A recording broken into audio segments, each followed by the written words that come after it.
Hello everyone, welcome to vision study. आज हम लोग वीकली करंट अफेयर सीरीज में जून 21 से जून 27 की करंट अफेयर्स लेकर के आए हैं। तो स्टार्ट करते हैं करंट अफेयर्स के बारे में जानना। तो आज पहला न्यूज़ है वो सूर्य ग्रहण के बारे में। पहला जो न्यूज़ है वो है सूर्य ग्रहण के बारे में है, जो अभी जून 21 को यानी 21 जून भी कह सकते हैं, लगा था सूर्य ग्रहण। और ये इंडिया सहित अफ्रीका के कुछ देशों में, चाइना में, पाकिस्तान में, इन जगहों पर देखा गया है और भी जगहों पे देखा गया है ये सूर्य ग्रहण। ये सूर्य ग्रहण की खास बात यह है कि सूर्य ग्रहण जो है ये 30 सेकंड तक ही रहा था, ये 30 सेकंड ही तक रहा था। तो इसलिए इसे वैज्ञानिक बहुत ही दुर्लभ सूर्य ग्रहण की श्रेणी में मानते हैं, बहुत ही दुर्लभ सूर्य ग्रहण मानते हैं। तो इसे दुर्लभ सूर्य ग्रहण की श्रेणी में रखा गया है। और ये सदी का ऐसा दूसरा सूर्य ग्रहण था जिसमें मून सूर्य ग्रहण, हम जानते हैं कि मून जो है वो सन और अर्थ के बीच में आ जाते हैं। तो मून ने सन का 90% से ज़्यादा भाग, मोर देन 90% से ज़्यादा भाग कवर कर लिया था। तो इस बार 21 जून को इन्होंने 98.9% कवर किया था, 98.9% कवर किया था। तो इसकी खास बात यह है कि ये 30 सेकंड तक ही रहा था, तो इसलिए इसको दुर्लभ सूर्य ग्रहण की श्रेणी में लाते हैं। टाइम पूछा जा सकता है। और ये सदी का दूसरा ऐसा सूर्य ग्रहण था जिसमें मून ने सन को 90% से ज़्यादा कवर किया था। चूँकि ये पूरे साल का सबसे बड़ा दिन भी होता है, तो सदी में ये पिछली बार जो हुआ था, पिछली बार ये 2001 में हुआ था। 2001 में हुआ था जब मून ने सन को 90% से ज़्यादा कवर किया था। और इस बार 21 जून में यानी 21 जून 2020 में हुआ है, इसमें 98.9% कवर किया है मून ने सन को। तो इसमें कुछ फैक्ट्स हैं, उन्हें याद रख लीजिएगा किन किन देशों में ये दिखाई दिया। तो इंडिया, अफ्रीका के कुछ देशों में, चाइना में, पाकिस्तान में, इन जगहों पे ये दिखाई दिया है। सेकंड जो न्यूज़ है वो है योगा डे से रिलेट करती हुई। इंटरनेशनल योगा डे 21 जून को मनाया जाता है। 21 जून को मनाया जाता है। तो 21 जून को ही क्यों मनाया जाता है, इसके बारे में हम जानेंगे। और सबसे बड़ी बात इंटरनेशनल डे, योगा डे की, कि इसमें थीम भी होता है। तो इसका जो थीम था 2020 का, 21 जून 2020 का जो थीम था वो था योगा फॉर हेल्थ, योगा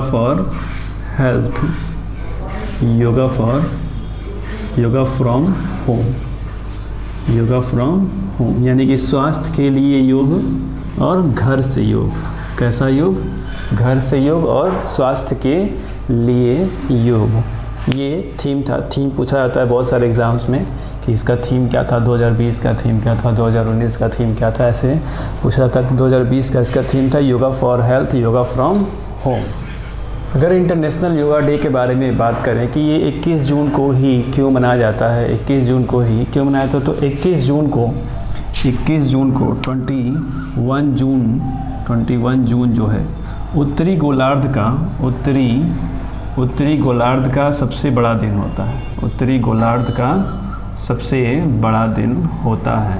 उत्तरी गोलार्ध का सबसे बड़ा दिन मनाया जाता है, सबसे बड़ा दिन मनाया जाता है। तो प्राइम मिनिस्टर मोदी जी ने, हमारे प्राइम मिनिस्टर मोदी जी ने UNGA यानी United nation general assembly, United nation की जनरल असेंबली को संबोधित करते हुए उन्होंने 27 सितंबर 2014 को ये प्रस्ताव रखा था कि योगा डे 21 जून को मनाया जाए। तो 11 दिसंबर तो तो 11 दिसंबर 2014 को इसको पारित कर दिया गया, पारित किया गया कि हाँ 21 जून को इसको योगा डे मनाया जाएगा, इंटरनेशनल योगा डे मनाया जाएगा, इंटरनेशनल योगा डे मनाया जाए। और फिर 11 दिसंबर को यूएसए, चाइना, कनाडा समेत 177 कंट्रीज़ ने इस बात का समर्थन किया कि हाँ इंटरनेशनल योगा डे 21 जून को मनाया जाए, इंटरनेशनल योगा डे 21 जून को मनाया जाए।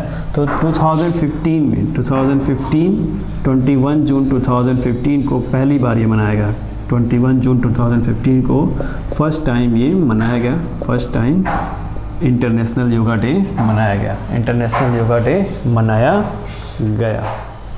इंटरनेशनल योगा डे का ये 6th एडिशन था, कभी पूछा जाए तो ये 6th एडिशन था। फर्स्ट टाइम ये 2015 में मनाया गया था, 2020 में ये 6th एडिशन था। और इस बार का इसका थीम था yoga for health, yoga from home.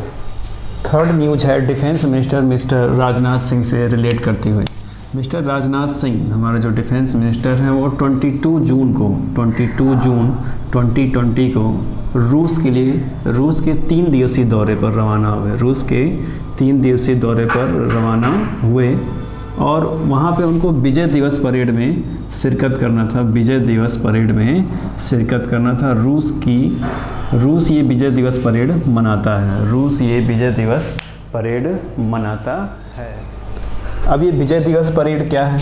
विजय दिवस परेड सोवियत संघ और जर्मनी के बीच युद्ध हुआ था, सोवियत संघ और जर्मनी के बीच में युद्ध हुआ था। तो उसमें सोवियत संघ को विजय हासिल हुई थी। तो सोवियत संघ रूस जो है इसी जीत की खुशी में ये विजय दिवस परेड मनाता है, इसी जीत की खुशी में ये विजय दिवस परेड मनाता है। और ये विजय दिवस परेड इस 2020 में 75वीं वर्षगांठ थी, 75वीं वर्षगांठ थी,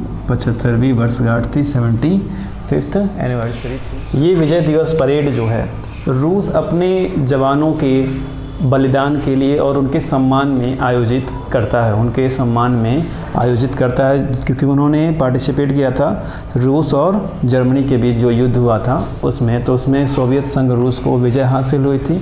तो उसी के एनिवर्सरी के रूप में ये विजय दिवस परेड मनाया जाता है। ये विजय दिवस परेड 24 जून को होगा, 24 जून 2020 को हुआ, 24 जून 2020 को हुआ। और इसमें रूस के डिफेंस मिनिस्टर सर्गेई शोइगु ने मिस्टर राजनाथ सिंह को आमंत्रित किया था, मिस्टर राजनाथ सिंह को आमंत्रित किया था इसमें पार्टिसिपेट करने के लिए। तो ये पार्टिसिपेट करना, ये मुलाकात जो है इन दोनों देशों की मुलाकात रक्षा से संबंधित बहुत सारे मुद्दों को सॉल्व करेगी और इन दोनों देशों की दोस्ती को और मजबूत करेगी। अब बात करते हैं करेंट अफेयर्स में वन लाइनर क्वेश्चंस के बारे में, वन लाइनर क्वेश्चंस का आंसर देने के बारे में। तो अभी एसबीआई की एक रिपोर्ट आई थी, एसबीआई की एक रिपोर्ट आई थी। तो उसमें एसबीआई ने बताया था कि लॉकडाउन के कारण प्रति व्यक्ति आय में कितने परसेंट की गिरावट आई है, प्रति व्यक्ति आय में कितने परसेंट की गिरावट आई है? तो 5.4% की गिरावट आई है, 5.4% की गिरावट आई। दूसरा क्वेश्चन है कि किस राज्य ने प्रज्ञान भारती योजना शुरू की है, किस राज्य ने प्रज्ञान भारती योजना शुरू की है? तो असम ने प्रज्ञान भारती योजना शुरू की है, असम ने प्रज्ञान भारती योजना शुरू की है। थर्ड नंबर न्यूज है कि हाल ही में किस देश ने एटीटी में शामिल होने का निर्णय लिया है? एटीटी में शामिल होने का निर्णय लिया जाता है अपनी रक्षा शक्ति को और मजबूत करने के लिए, एटीटी में शामिल होने का निर्णय लिया है, एटीटी में शामिल होने का निर्णय लिया है। एटीटी जो है देशों का ग्रुप है जिसमें रक्षा संबंधी मुद्दों को और मजबूत किया जाता है। तो वो देश है चाइना, चाइना ने अभी ATT में शामिल होने का निर्णय लिया है। अभी हाल ही में चाइना ने ATT के ग्रुप में शामिल होने का निर्णय लिया है। चौथा क्वेश्चन है कि अभी केंद्र सरकार ने आत्मनिर्भर भारत बनाने के लिए मेड इन इंडिया प्रोजेक्ट के तहत आत्मनिर्भर भारत बनाने के लिए मेड इन इंडिया प्रोजेक्ट के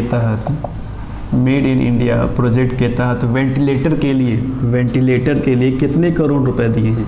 वेंटिलेटर के लिए कितने करोड़ रुपए? तो 2000 करोड़ रुपए दिए हैं। कितने वेंटिलेटर बनेंगे? 50,000। कितने वेंटिलेटर बनेंगे? 50,000। 2000 करोड़ रुपए आवंटित किए हैं। हाल ही में अमेरिका ने H1B ये एक वीज़ा है, इस पर अस्थायी रोक लगा दी है।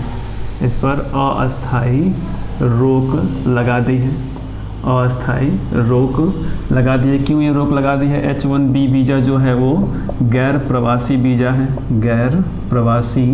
वीज़ा है, यानी विदेशी लोग हैं वो अमेरिका में जा कर के पढ़ाई कर सकते हैं, इसके थ्रू अपना कारोबार कर सकते हैं, नौकरी कर सकते हैं। तो इस पर अस्थायी रोक लगा दी है इस कोविड-19 पैंडमिक की वजह से, जिससे वहाँ पे रहने वाले लोकल अमेरिकी लोग जो हैं उनको फ़ायदा होगा। अब उनको नौकरियाँ मिलेंगी। इससे होता था कि गैर प्रवासी लोग जा कर के वहाँ पर नौकरी कर लेते थे, तो उनके काबिलियत होने के बावजूद भी नौकरी करने के चांसेस कम हो जाते थे। तो ये गैर प्रवासी जो वीज़ा होता है ये 3 इयर्स का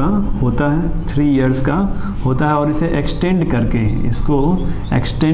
6 इयर्स तक किया जा सकता है। तो यहाँ से एक क्वेश्चन बन सकता है कि कितने साल का होता है ये H1B वीज़ा? कौन सा वीज़ा होता है? तो ये गैर प्रवासी वीज़ा होता है। अमेरिका ने अभी इस पर अस्थायी रोक लगा दी है। नेक्स्ट जो न्यूज़ है वो बहुत ही इंपॉर्टेंट न्यूज़ है, ध्यान से देखिएगा इसको। अमर्त्य सेन से रिलेट करती हुई न्यूज़ है। अमर्त्य सेन ये इंडिया के एक इकोनॉमिस्ट हैं। न्यूज़ ये है कि इनको जर्मन बुक ट्रेड 2020 का अवार्ड मिला है। जर्मन बुक ट्रेड 2020 का अवार्ड अमर्त्य सेन को मिला है। ये एक इकोनॉमिस्ट हैं और ये नोबेल पुरस्कार विजेता हैं। 1998 में इकोनॉमिक्स के लिए इनको नोबेल पुरस्कार दिया गया था। नोबेल प्राइज़ दिया गया था। नोबेल प्राइज़ किस लिए दिया गया था? नोबेल प्राइज़ इन्होंने एक बुक लिखी थी वेलफेयर इकोनॉमिक्स एक बुक लिखी थी, इसके लिए इनको नोबेल प्राइज़ दिया गया था। तो 1998 में इकोनॉमिक्स के क्षेत्र में नोबेल प्राइज़ दिया गया, तो उसके लिए इनको 1999 में भारत रत्न के अवार्ड से नवाजा गया। 1999 में भारत रत्न के अवार्ड से नवाजा गया। तो यहाँ से क्वेश्चन आते हैं कि कब इनको नोबेल प्राइज़ मिला था और भारत रत्न कब मिला था। तो यहाँ पे जो सन दिया हुआ है वो टाइम क्या होता है, सन वो अलग अलग हो जाता है, डिफरेंस होता है। तो इसको याद रखिएगा कि 1999 में भारत रत्न मिला था और 1998 में इकोनॉमिक्स के लिए इनको नोबेल प्राइज़ मिला था। किस चीज़ के लिए मिला था? तो वेलफेयर इकोनॉमिक्स बुक लिखने के लिए इनको नोबेल प्राइज़ मिला था। और इस बार 2020 में इनको जर्मन बुक ट्रेड का अवार्ड मिला है। नेक्स्ट जो न्यूज़ है वो है ई पंचायत प्राइज़ 2020 से रिलेट करते हैं। ई पंचायत प्राइज़ 2020 किसको मिला है? इंडियन गवर्नमेंट देती है। किसको मिला है? कौन से स्टेट को मिला है? तो हिमाचल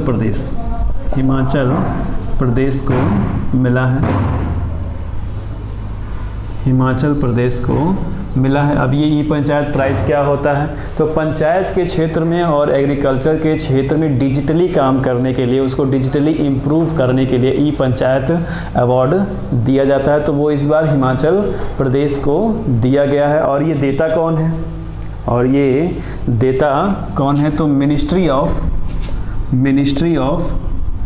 पंचायती राज, मिनिस्ट्री ऑफ पंचायती राज इस अवार्ड को देती है। और इसके हेड कौन है, इसके हेड कौन है, इसके हेड कौन है, तो वो हैं नरेंद्र सिंह तोमर, वो हैं नरेंद्र सिंह तोमर, वो हैं नरेंद्र सिंह तोमर, ये याद रखिएगा। इसके हेड हैं नरेंद्र सिंह तोमर, इसके हेड हैं Narendra Singh.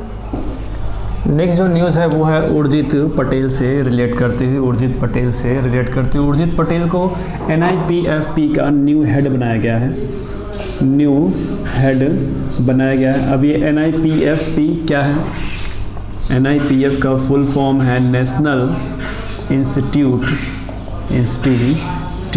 Of public finance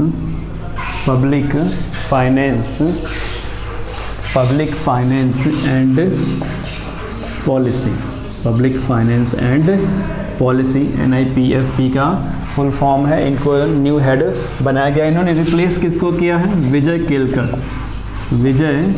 Kelkar को इन्होंने रिप्लेस किया है, विजय केलकर को इन्होंने रिप्लेस किया है। National institute of public finance and policy को हम इकोनॉमिक थिंक टैंक भी कहते हैं, इकोनॉमिक थिंक टैंक भी कहते हैं, इकोनॉमिक थिंक टैंक भी कहते हैं। इसका मतलब होता है कि इंडिया की इकोनॉमी के बारे में सोचना, उसके बारे में रिपोर्ट देना और उसके लिए अहम फैसले लेने का जो राइट होता है वो होता है national institute of public finance and policy को। इसको इकोनॉमिक थिंक टैंक भी कहते हैं। किसके अंडर में काम करते हैं, मिनिस्ट्री ऑफ फाइनेंस।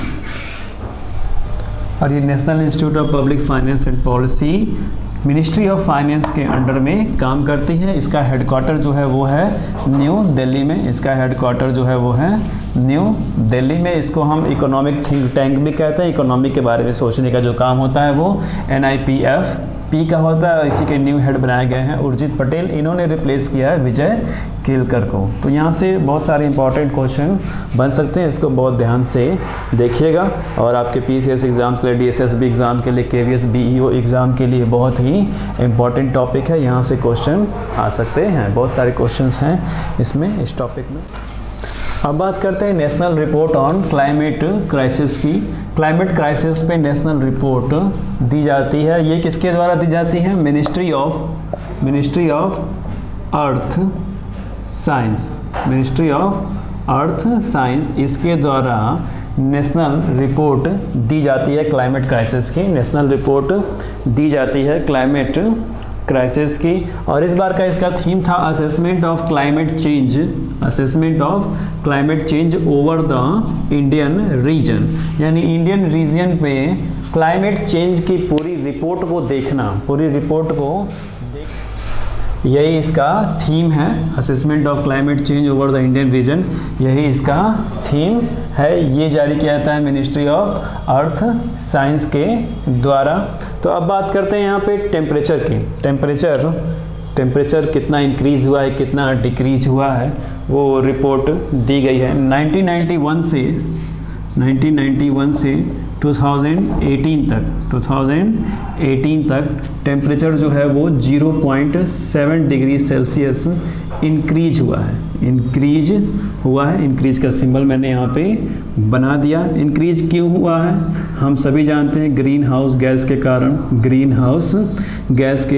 कारण, यही रीजन है 0.7 डिग्री सेल्सियस ये टेम्परेचर क्या हो गया है, इंक्रीज हो गया है। बात कर रहे हैं हम टेम्परेचर की, किसकी बात हो रही है, टेम्परेचर की बात हो रही है। वो 0.7 डिग्री सेल्सियस इंक्रीज हुआ है ग्रीन हाउस गैसों की वजह से, ग्रीन हाउस गैसों की। अब बात करते हैं रेन की, बारिश होने की कंडीशन रेन की। तो 1951 से लेकर के 2015 तक बारिश में कितने परसेंट की गिरावट आई है या बढ़ोतरी हुई है, कितने परसेंट की गिरावट आई है या बढ़ोतरी हुई है, तो 6% गिरावट आई है, यानी रेड्यूसिंग हुआ है, 6% रेड्यूसिंग हुआ है। ये क्यों हुआ है, इसका क्या रीज़न है, ब्राउन क्लाउड्स, इसका रीज़न है ब्राउन क्लाउड्स। अब ये ब्राउन क्लाउड्स क्या होते हैं, जब सफ़ेद बादल जब ब्राउन हो जाते हैं, वो ब्राउन क्यों होते हैं, एयर पॉल्यूशन की वजह से। किसकी वजह से, एयर पॉल्यूशन की वजह से वो ब्राउन हो जाते हैं। तो ब्राउन क्लाउड की वजह से 6% की गिरावट आई है बारिश होने में 1951 से लेकर के 2015 के बीच में। 2015 के बीच में 6% की गिरावट आई है। टेम्परेचर 1991 से 2018 को लेकर के 0.7 डिग्री सेल्सियस इंक्रीज हुआ है ग्रीन हाउस गैसों के लिए। तो यहाँ से क्वेश्चन बन सकता है, national report on climate crisis पे कितने % बढ़ा है, कितने % घटा है, क्यों घटा है? ब्राउन क्लाउड्स की वजह से, एयर पॉल्यूशन की वजह से। नेक्स्ट जो न्यूज़ है वो है 2023 वुमेन फुटबॉल वर्ल्ड कप से रिलेट करते हुए। तो इस बार वुमेन फुटबॉल वर्ल्ड कप जो है वो ऑस्ट्रेलिया एंड न्यूजीलैंड एक साथ मिल करके करेंगे। ऑस्ट्रेलिया और न्यूजीलैंड एक साथ मिलकर करेंगे और इस बार इसमें 24 की जगह पे 32 टीमें पार्टिसिपेट करेंगे। 32 टीम्स पार्टिसिपेट करेंगी, 32 टीमें पार्टिसिपेट करेंगी और ये होगा 20 अगस्त तक, 10 जुलाई से लेकर के 20 अगस्त तक होगा 2023 में। 2023 में women football world cup Australia और न्यूजीलैंड एक साथ मिलकर करने वाले हैं और इसमें 24 के बजाय 32 टीमें पार्टिसिपेट करेंगी। ये 10 जुलाई से 20 अगस्त तक खेला जाएगा।